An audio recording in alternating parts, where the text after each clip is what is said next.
네, 안녕하십니까. 지식의 뱅가드 하승주입니다.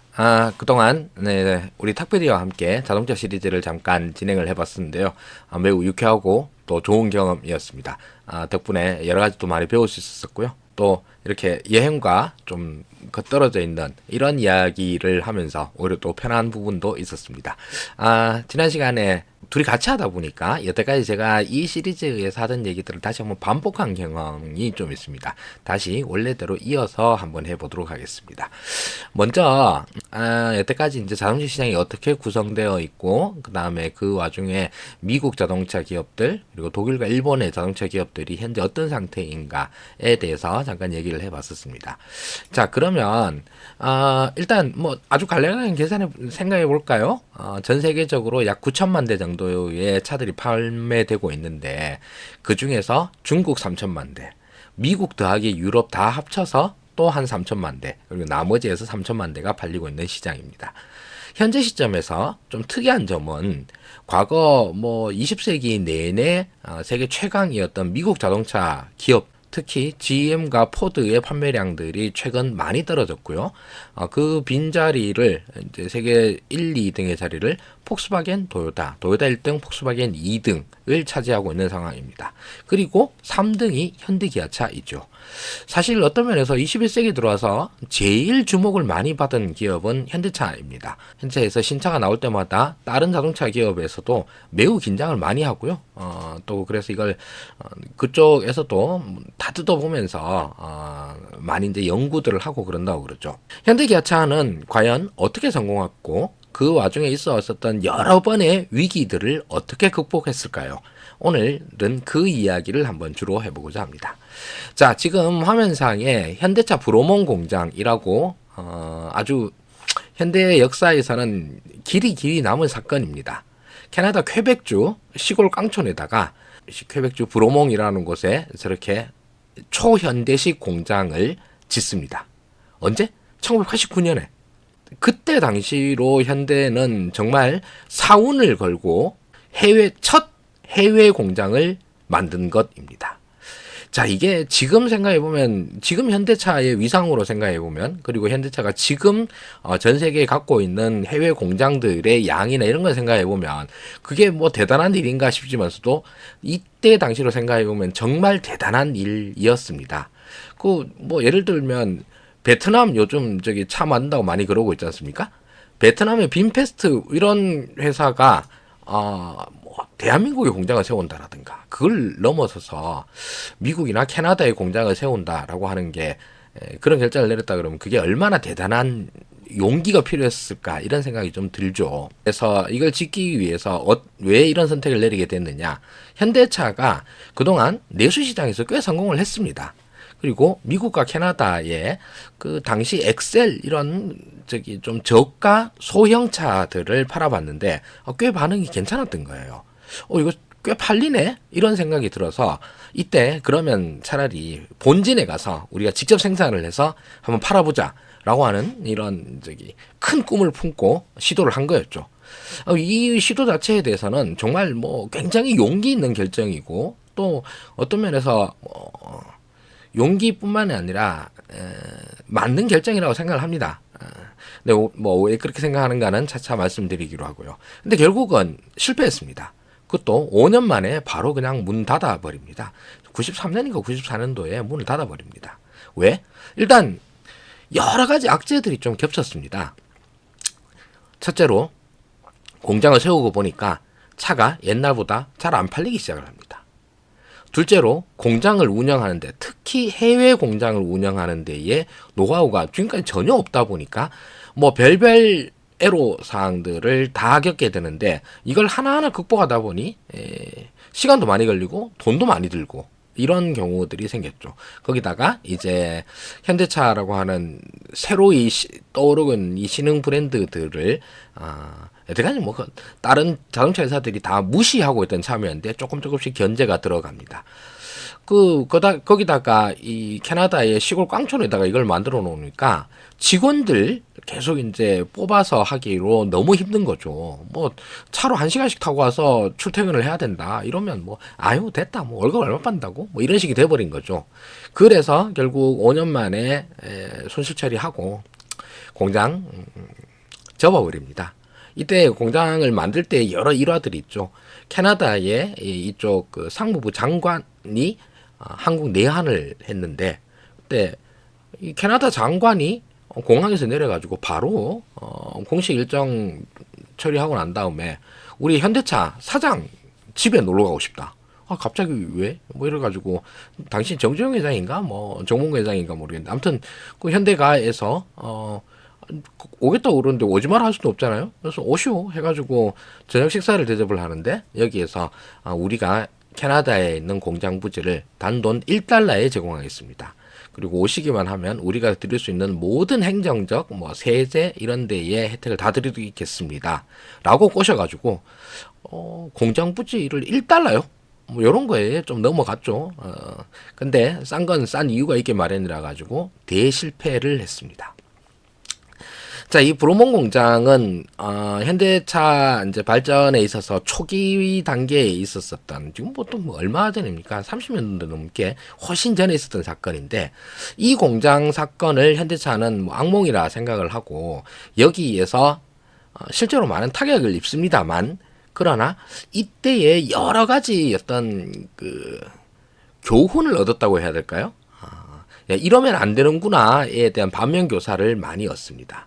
그리고 앞으로 현대차가 크려고 그러면 어떻게 해야 되겠다라는 이런 식의 방향 설정도 많이 하게 됩니다. 자, 이게 93년, 94년 이때 정리를 합니다. 그리고 3년 후에 우리 모두가 아는 사건이 터집니다. 바로 IMF죠. IMF 터져서 당시 현대차는 그래도 다른 뭐 무너져 내려가는 다른 재벌들에 비해서는 좀 사정이 좀 나았죠. 게다가 수출 기업이다 보니까 어쨌든 달러 유동성은 그것 때문에 막 힘들고 이러는 건 좀 덜한 편이었습니다. 이때 망한 대표적인 회사가 대우죠. 이때 대우가 쌍용까지 끌어안고 같이 망해버리는 바람에 대우 쌍용 같이 망하고요. 그리고 또 결정적으로 한국 자동차 기업 역사상 가장 중요한 M&A 사건이 터지죠. 바로 기아를 현대가 인수하게 됩니다. 여기 IMF 직전에 굉장히 야심차게 추진한 삼성의 자동차 공업 프로젝트가 이때 꼬꾸라지죠. 그래서 삼성은 IMF 시기 동안에 자기 자동차 지분을 르노한테 팔고 그 이후로 부산 삼성 공장에서 만들어지는 차는 르노 삼성이라고 하는 딱지를 로고를 붙여서 팔리게 됩니다. 자, 이런 식으로 이제 IMF 때 뭐 여러 큰 변화가 있었습니다. 그리고 뭐 대우 자동차는 이런저런 사정을 거쳐서 결국은 이제 GM한테 인수가 되어서 한동안 이제 GM 대우 그리고 그러다가 이제 쉐보레 인기가 많아지니까 쉐보레로 이제 아예 바꿔버렸습니다. 자, 1997년도에 현대자동차를 한번 생각해 봅시다. 자, 그러면 첫째로 기아자동차를 인수를 했어요. 기아자동차 인수 이때에 이걸로 인해서 독과점 되는 거 아니냐. 현대 더하기 기아가 되면 너무 커지는 거 아니냐.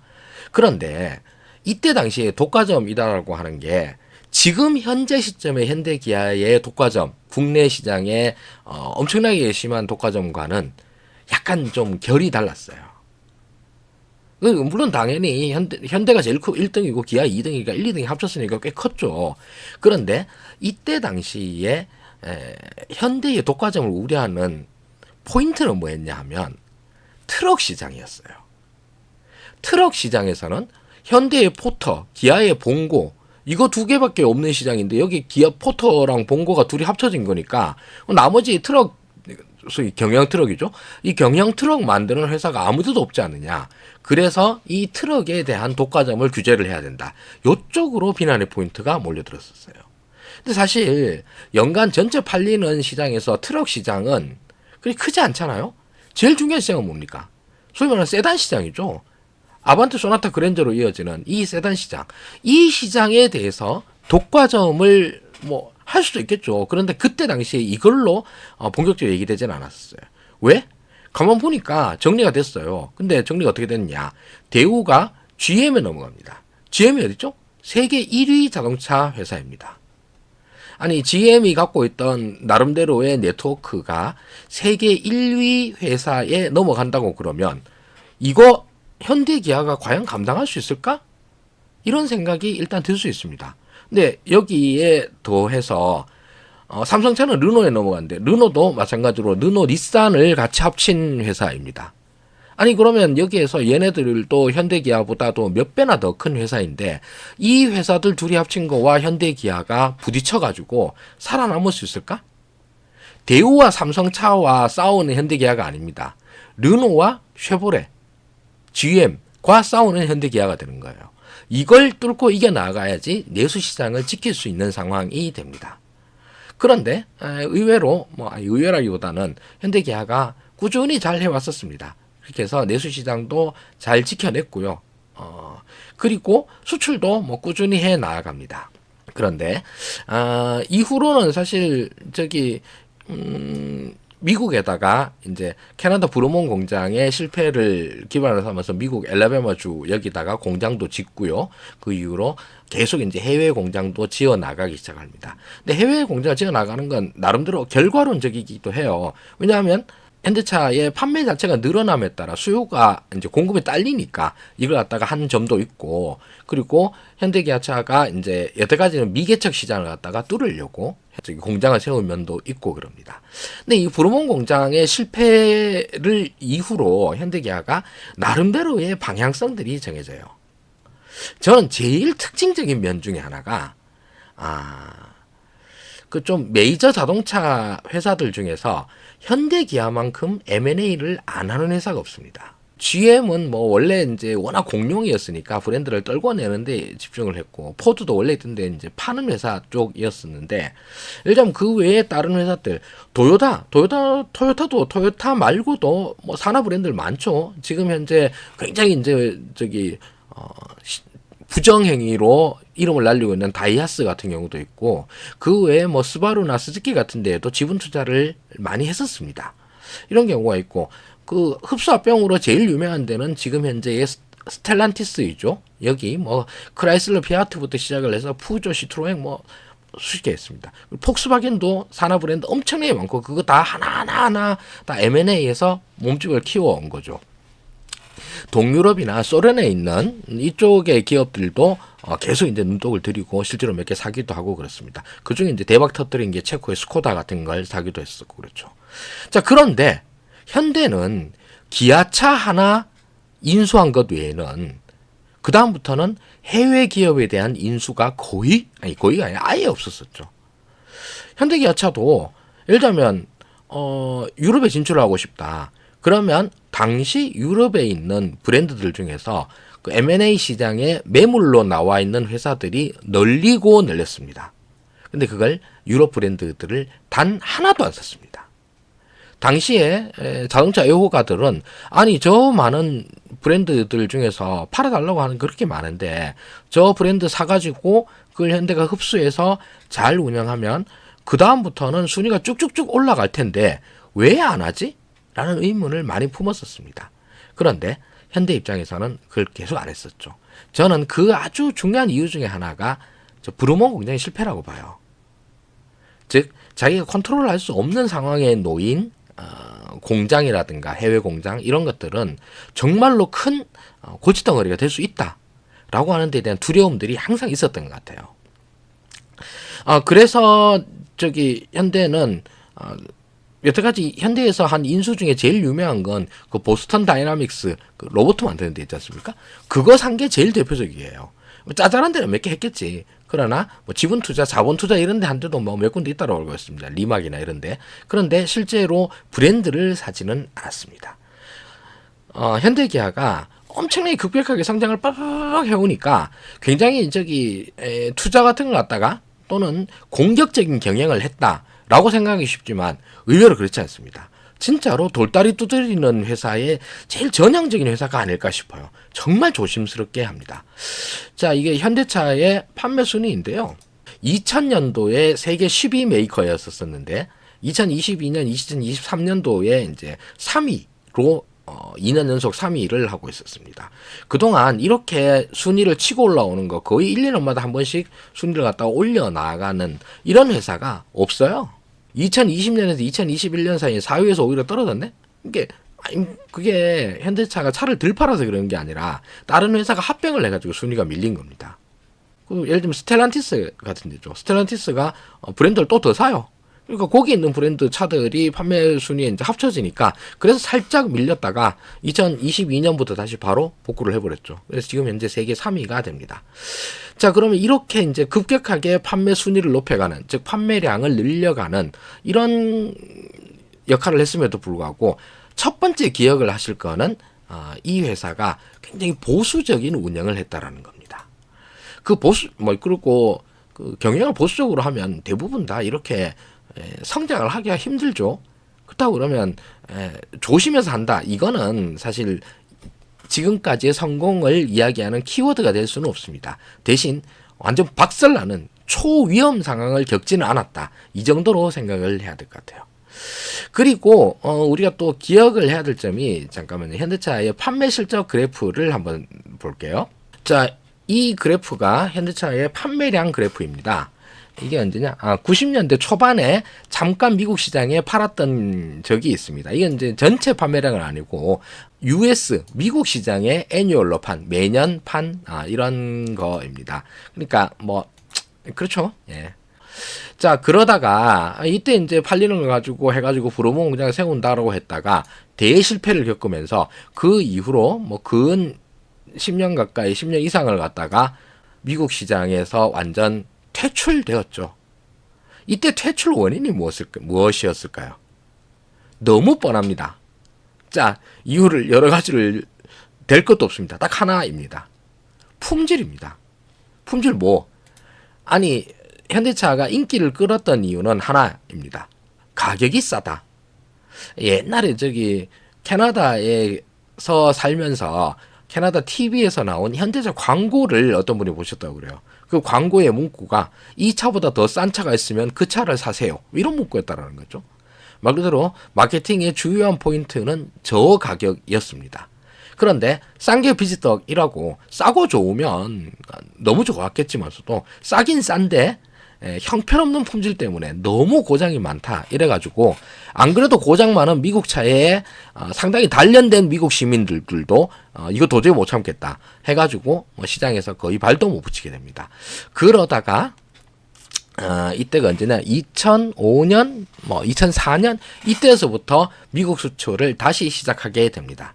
이때 처음에 팔기 시작을 한 게 NF 소나타부터 시작을 합니다.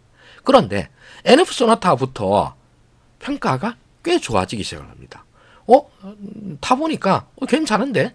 옛날에 생각했던 현대차보다는 그래도 별 문제 없는데? 이런 수준으로 무난한 수준이다라는 정도의 평가까지를 조금씩 받아갑니다. 그러나 여전히 반응은 별로 안 좋죠. 그러다가 결정적인 계기가 생깁니다. 지금 이 그래프에서는 2007, 8, 9, 10, 11 대충 이때입니다.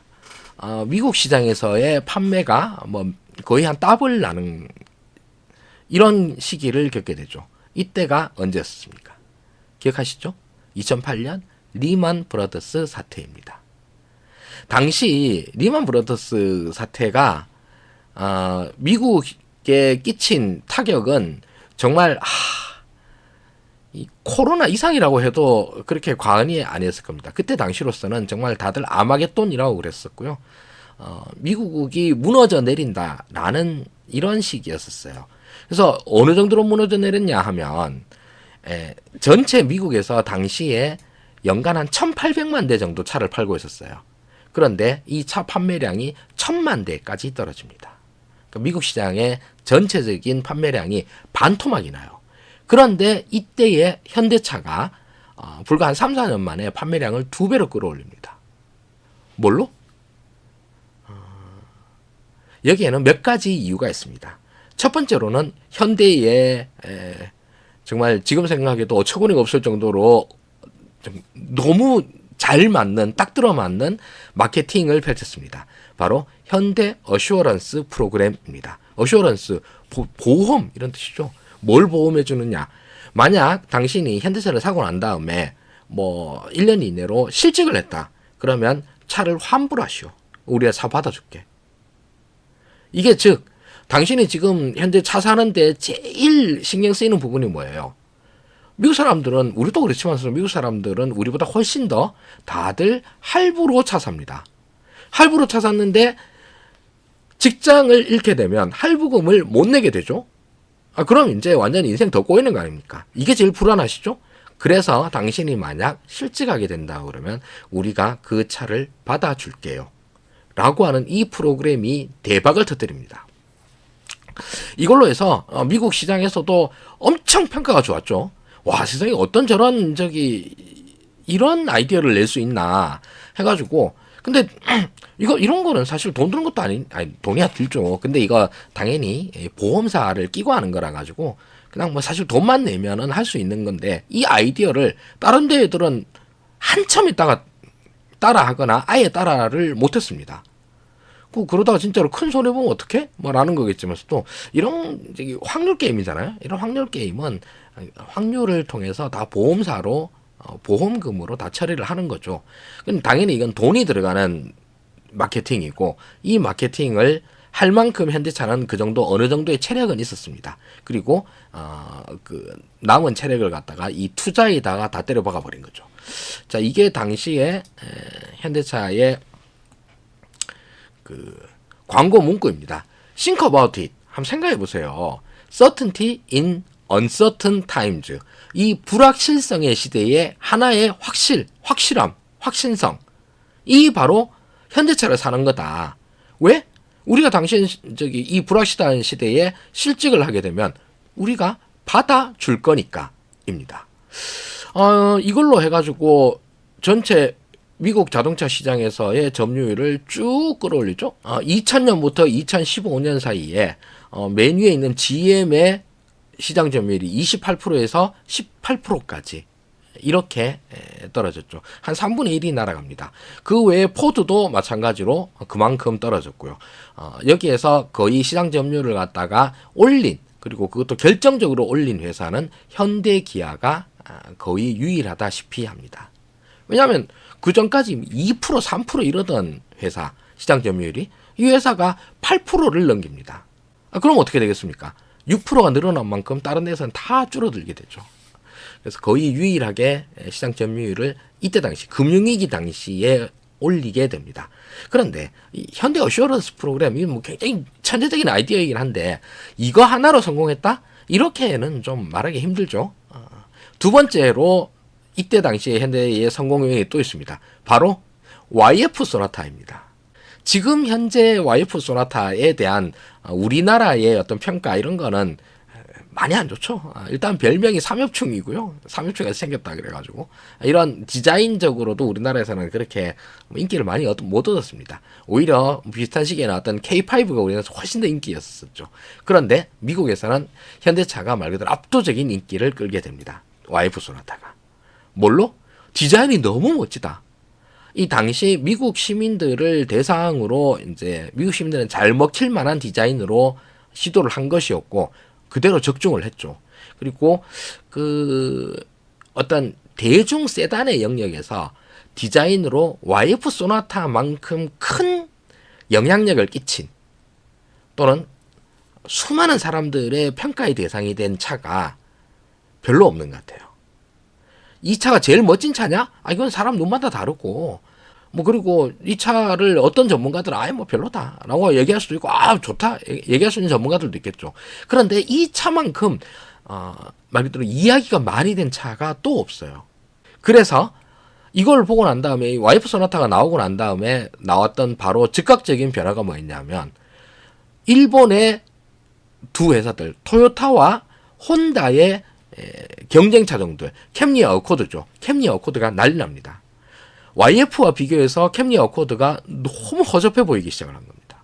뭐 이렇게 노티나냐 디자인이, 이런 느낌을 받게 되고, 그래서 이때의 일본 자동차 기업들의 디자인이 갑자기 스텝이 꼬이기 시작을 합니다.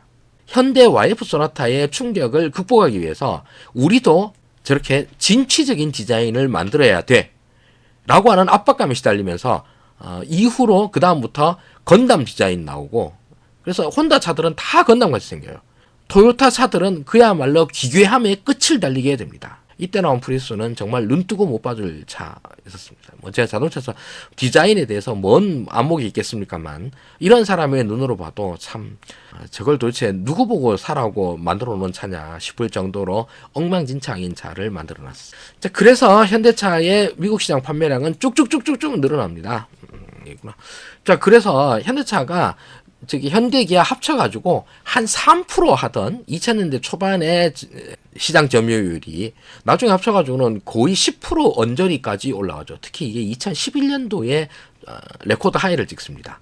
그런데 이때 당시가 바로 여러분들 주식 투자하시는 분들 다 기억하시겠지만서도 차화정의 시기라고 그랬었죠. 자동차 화학 정유 이쪽이 그냥 진짜 말 그대로 엄청나게 치고 올라가서 현대차는 뭐 주가도 뭐 몇 배 오르고요. 다들 이때는 현대차가 지금 현재 엔비디아 같은 분위기였었어요. 그러면서 정말 제일 희망에 찬 주식이었습니다. 그 이후 그게 이제 끝이었죠. 그 다음부터 또 줄줄줄 흘러내렸습니다. 주식이 뭐 그래서 어렵습니다. 그리고 제일 화려할 때 그때가 언제냐? 엔비디아 앞으로 계속 갈 거냐? 그 정말 모르는 거죠.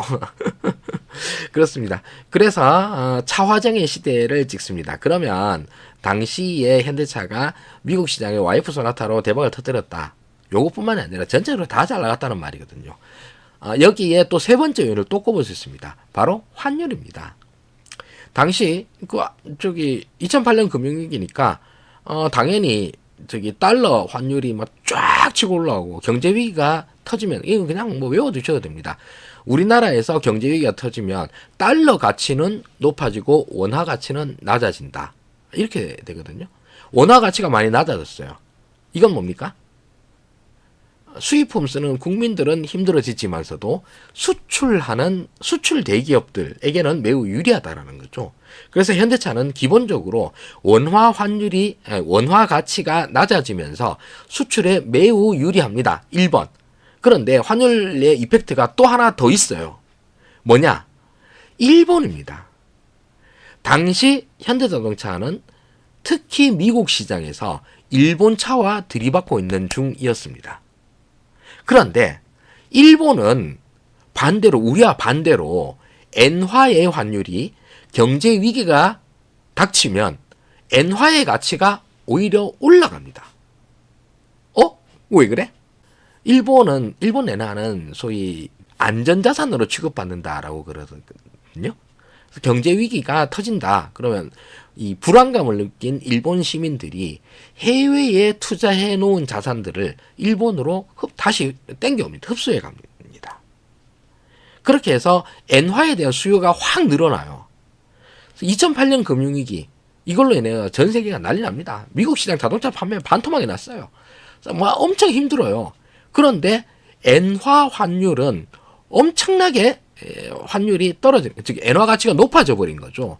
그러니 일본의 수출 대기업들 도요타, 혼다, 닛산이 매우 어렵게 됩니다. 그래서 2008년 금융위기 전까지 원화와 엔화가 이 정도였다 그러면 원화는 내려가고 엔화는 올라갑니다. 그래서 원화로 베이스로 수출하는 한국 기업들은 엔화 베이스로 수출하는 일본 대기업에 비해서 엄청나게 유리해져 버린 거예요. 이 힘을 바탕으로 이때가 찬스다라고 해서 현대는 미국 시장에다가 엄청나게 푸시를 하는 겁니다. 돈 들여서 여러분들 회사 잘리면 우리가 환불해 줄게. 걱정 마세요. 이거 하죠. 그리고 요번에 새로 우리가 YF 소나타를 만들었습니다. 그런데 여태까지 그 캠리 어코드 이런 거 보면서 이 차를 보시면 어떤 생각 드십니까? 캠리 어코드는 진짜 할아버지 차 같지 않습니까? 젊은 느낌을 받으시려고 그러면 YF를 사세요. 자, 여기에 또 됐죠. 자, 이거를 하려고 그러는데 실제로 이렇게 해서 수출이 되고 나면은 그 다음부터는 현대차한테 어마어마한 이득이 되죠. 원화 베이스, 원화 가치가 낮아져 있는 상황이라서 수출에 매우 유리해진 상황이 되는 겁니다. 자, 이렇게 해서 2008년 금융위기는 거의 모든 자동차 기업에서는 말 그대로 생존이 달린 아주 위태로운 시기였었어요. 그런데 이 시기에 현대자동차는 자기의 규모를 2배로 뻥튀기를 해버립니다. 불과 몇 년 사이에. 그리고 이전까지 있어 왔었던 현대기아차를 기억하고 있던 사람들은 갑자기 현대차가 너무 바뀐 걸 보고 약간 어리둥절하게 됩니다. 갑자기 왜 이래? 그래서 실감이 안 나는 거예요. 아니, 그 전까지 10등도 겨우, 10등 들어왔다고 이제 살았다. 이런 느낌을 한 게 2000년이었는데, 2007년, 9년이니까 5위? 현대기아차 합쳐가지고 5위를 한다고? 이런 게 잘 믿겨지나? 이런 생각이 드는 거죠. 그리고, 잠깐 한 거겠지. 라고 생각을 했었는데, 그 이후에 다른 자동차 회사들이 막 흡사병을 해가지고, 규모를 막 불리는데, 그래도 계속 현대기아차 5위. 현대기아차가 언제까지 저 정도 가겠어? 그러는데, 결국 지금 현재 2024년도에는 세계 3위까지 올라오게 됩니다. 자, 먼저, 그래서, 위기는 기회다. 이런 말이 있죠. 위기 상황은 다 똑같아요. 전체적인 세계 자동차 판매량이 와장창 줄어드는 와중에 여기에서 오히려 자기의 생산량을 갖다가 판매량을 엄청나게 늘린 거의 유일한 기업 현대기아차가 되었던 것입니다.